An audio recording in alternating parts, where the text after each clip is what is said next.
Hi, this is Graphically Alex coming at you with all things fat related. If that's something that interests you, I'd love to have you. Please subscribe. Today I'm going to talk about the seasonal effects on weight loss and hypothyroidism and what to do with it. Because I have had some of you guys asking me, the winter's coming, the fall is here, my appetite's through the roof, I just want to eat everything, what do I do? You know, the holidays are here, right? It's a very common thing. And I need people to be more open-minded because what I'm probably going to say in this video is definitely more controversial for some people in the weight loss space. So just as a little bit of a preface, I try to keep my stance towards weight loss very midline. And what I mean by midline is if Alan Roberts and Michelle McDaniel are over here, and Meg and Ann and Sam at Every Size are over here, I'm in the middle. So I'm right here. So I try to be empathetic. I don't believe in losing weight as a form of revenge or losing weight because you hate your body. I don't believe in the yelling Biggest Losers type training, but I also don't believe in, oh my gosh, I also don't believe in that. No, I'm just kidding. I don't believe in blasting music in public.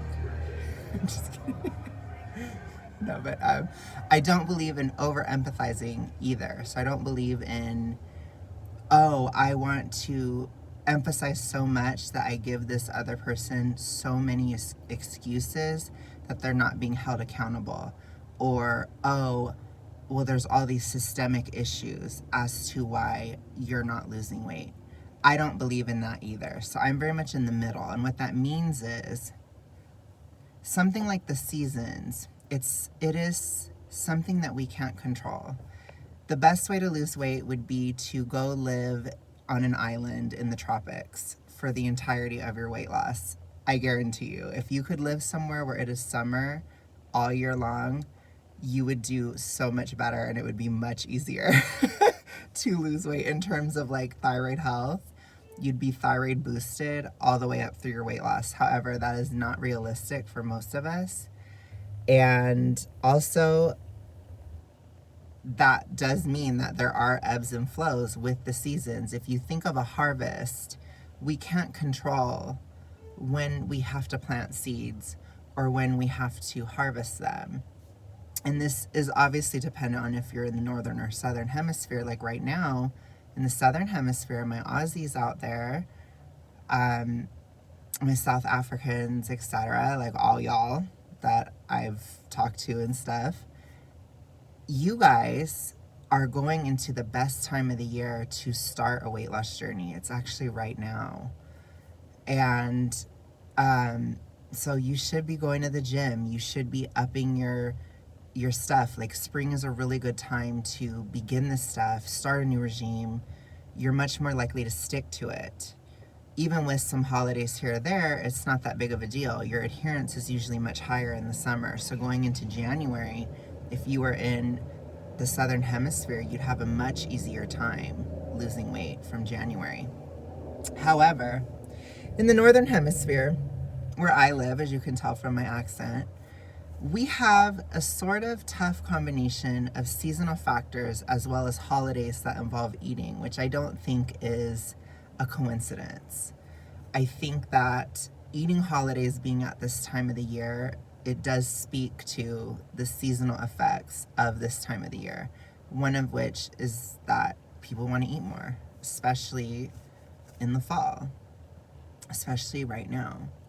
So when it comes to like Thanksgiving time, Christmas time, that's when people want to eat a lot. And it could even be some kind of evolutionary thing where a lot of us, we have to kind of bulk up in the fall to prepare for the winter, where things are a little bit more scarce, or they were anyways. So just know that there are factors. You know, if your trees are changing colors, if the leaves are falling off, that does communicate something But by the same token, when the trees start making flowers, that also communicates something about your own body. We're not removed from nature. We are not as removed as we would like to think we are. And I think it's hubris. So what does that mean? What does all this rigmarole mean? It means that essentially your fat burning will slow down throughout the fall and the winter. But it also equally means your fat burning speeds up during spring and summer. So if you can go into this with that knowledge, then you can kind of make better decisions and make more calculated moves.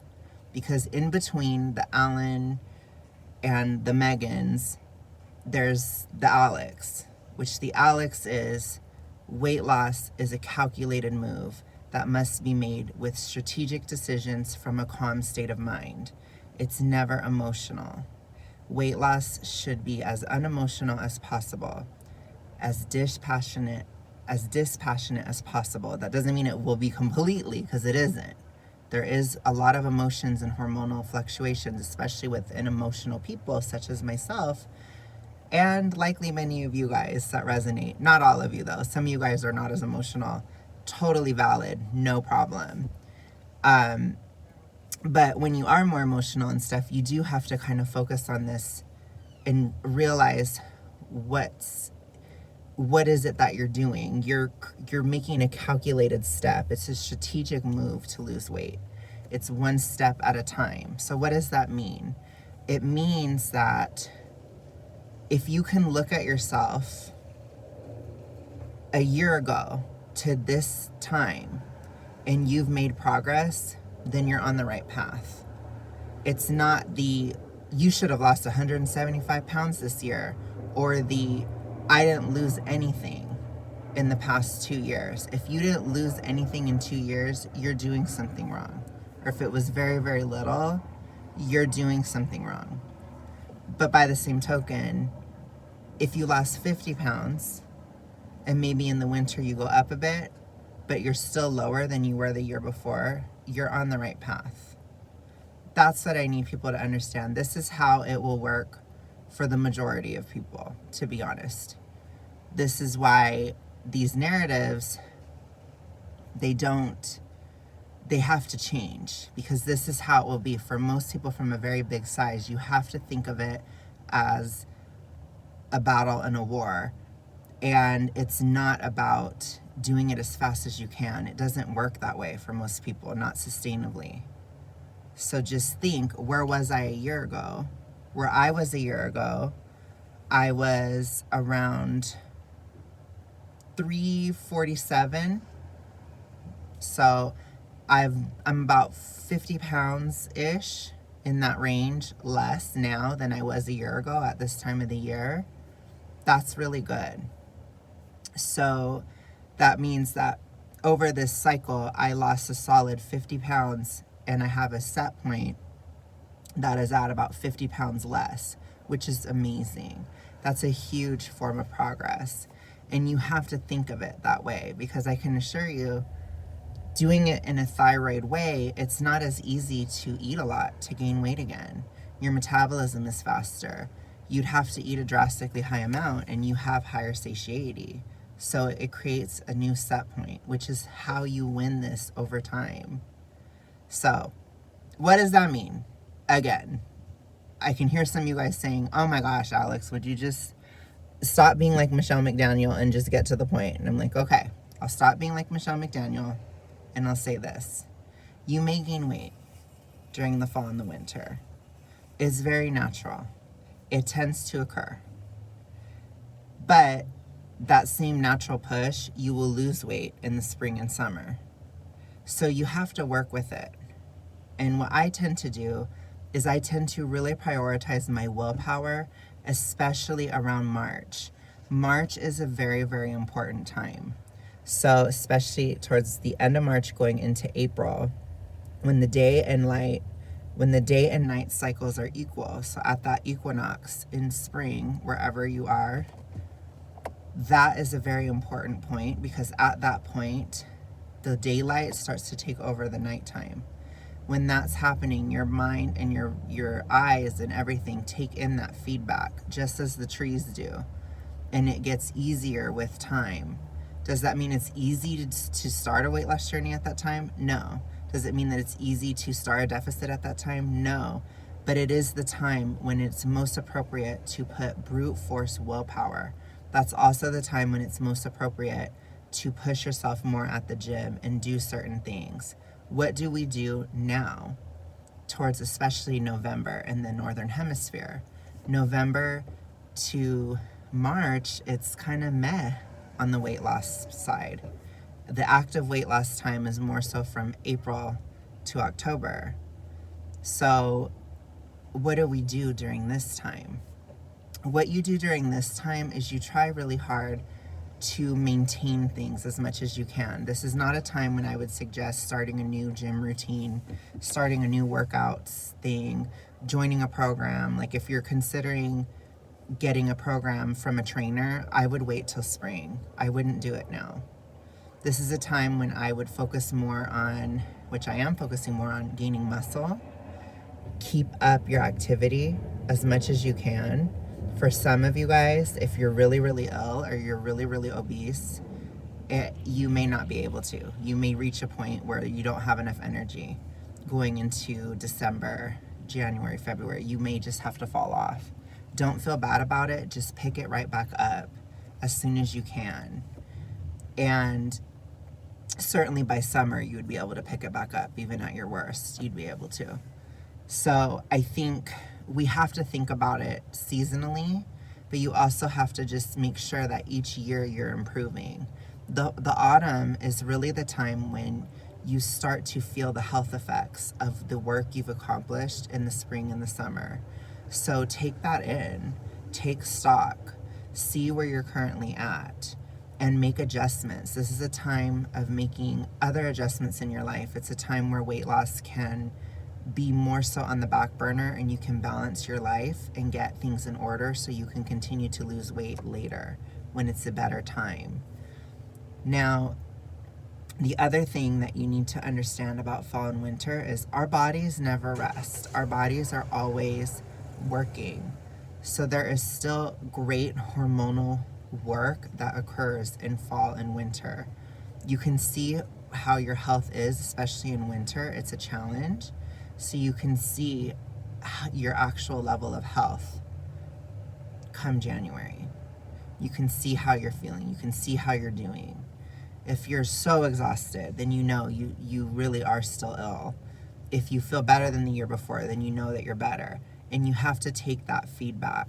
It's a very good time to get feedback in January and, the winter months. In terms of how do we, what else do we heal? You tend to have a lot of hormone fluctuations in the winter, and your body kind of resets itself. And I believe that that's really when this set point kind of crystallizes, is over the winter, which is an extremely important thing. So going into spring, you can take the next step, and it's a lot easier to do. So the biggest things about it are this: try your best not to gain weight. If you can avoid gaining weight, that's amazing. If you can keep going to the gym, that will really help you maintain your weight. If you can continue to lose, then you're relatively healthy anyways, but don't feel bad if you lose less. It's okay. It's somewhat natural. So the biggest thing is just to not feel bad about yourself and not feel like your routine or your diet or your this or that is failing. It's not. This is a natural process. Your body does have to take breaks from losing that weight because it deals with a lot of hormonal processes in that weight loss, and you're still probably losing. It's just much slower. And if you're active, you may be putting on muscle and it may be canceling out that weight. Now, if you're eating a lot, then you might be putting some weight on, but remember, do not have seed oils.